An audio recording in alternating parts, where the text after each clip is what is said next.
안녕하세요. 지리산 유기농 밥상입니다. 지금 이 스프링쿨러 산 중턱에 한 개 라인만 물을 주고 간수를 하고 있거든요. 파이프에 결함이 있는 줄 모르고 그냥 방치해서 이 라인은 물이 그러니까 간수가 제대로 안 되기 때문에 지금 이 라인만 좀 일찍 간수를 합니다. 이 간수를 하면서요, 제가 간수를 할 수 있는 물량이 하루에 한 400톤 가량 될 거라고 봅니다. 10마력 수중 펌프하고 20마력 수중 펌프하고 두 펌프가 물을 올리고 있거든요. 20마력짜리는 저쪽 산 너머 바로 집 뒤에서 물을 올리고 10마력짜리는 이 아래 저수지에서 물을 올립니다. 제가 추산을 하길래 추산을 해보면요, 대충 하루에 한 400톤 정도의 물이 올라온다고 그렇게 계산이 됩니다.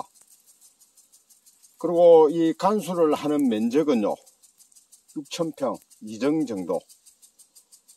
뭐 다른 더 넓은 면적입니다만은 이 간수를 할 때 선택과 집중을 해야 된다고 그렇게 저는 생각을 하거든요. 그래서 비교적 송이가 많이 났던 곳만 이 간수를 하고 있습니다. 이 간수를 하면서요, 이 400톤을 400톤을 그죠? 하루에 400톤씩 한 일정 되는 면적을 하는 게 좋을지, 400톤을 그러니까 하루 걸러서 일정씩 간수를 하는 게 좋을지, 아니면은 200톤씩 일정에 200톤씩 매일 간수를 하는 게 좋을지, 그거는 제가 판단을 하기가 참 어려웠습니다.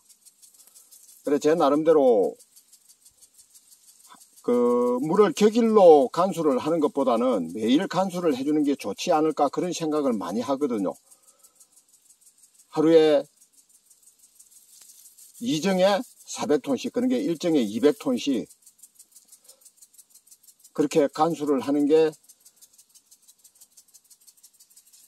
흙을 말리지 않는 게 더 효과가 있을 거라 그렇게 생각을 하는데, 어떤 게 정답인지는 저도 모릅니다. 그리고 저는 간수 시간을 오후 늦게부터 초저녁 사이에 간수를 하려고 합니다.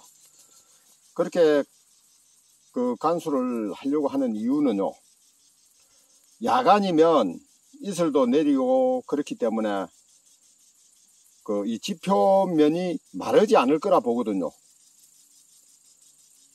한낮에 간수를 해서 이 지표면을 말려버리는 것보다는 오후 늦게나 초저녁에 간수를 해서 밤 내내 다음날 아침까지 수분이 최대한 증발이 작게 되면서 작게 되며 있는 게 땅에 더 많은 영향을 미칠지 않을까, 그렇게 저는 생각을 하거든요. 그래서 간수 시간은 오후 늦게나 초저녁으로 하고 있습니다. 제 유튜브를 보시고 간수를 하면 절대로 안 된다고 하시는 분들도 많이 있습니다. 그리고 저도 뭐라고 해야 됩니까? 지인을 만나도 간수를 하니까는 송이버섯이 안 나더라, 그렇게 하시는 분들도 꽤 많이 봤고요. 그런데 이제 저는 99년도부터 계속 간수를 해마다 하거든요. 처음에는 발전기가 아니죠, 그죠? 차 엔진으로 양수기를 돌려서 물을 올릴 때는 하루에 많이 올리지 못했습니다. 그때는 저수지 규모가 한 40톤 규모였고요. 40톤이 아니고 40평 규모였고, 깊이는 한 평균 면적이 1m, 그러면 4, 3, 12, 한 120톤 되잖아요.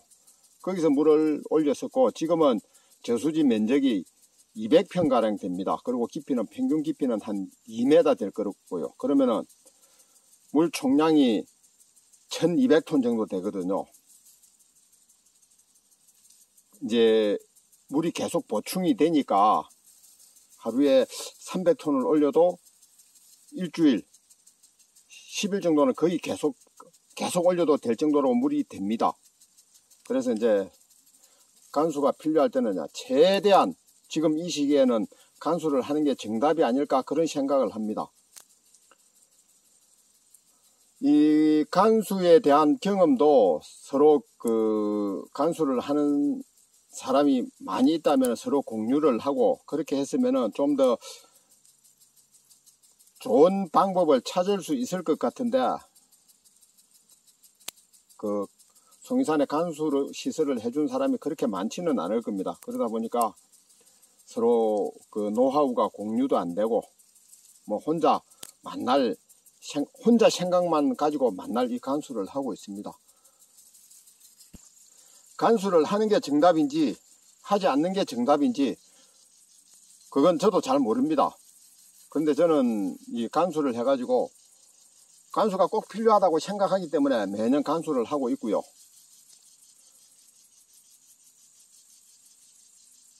좀 이 간수에 대한 의견을 서로 공유를 할 수 있는 사람이 있었으면 참 좋겠다는 그런 생각도 좀 합니다. 예, 제 나름대로 간수를 하는 것과 하는 방법에 대해서 제 의견을 말씀드려 봅니다. 예, 감사합니다.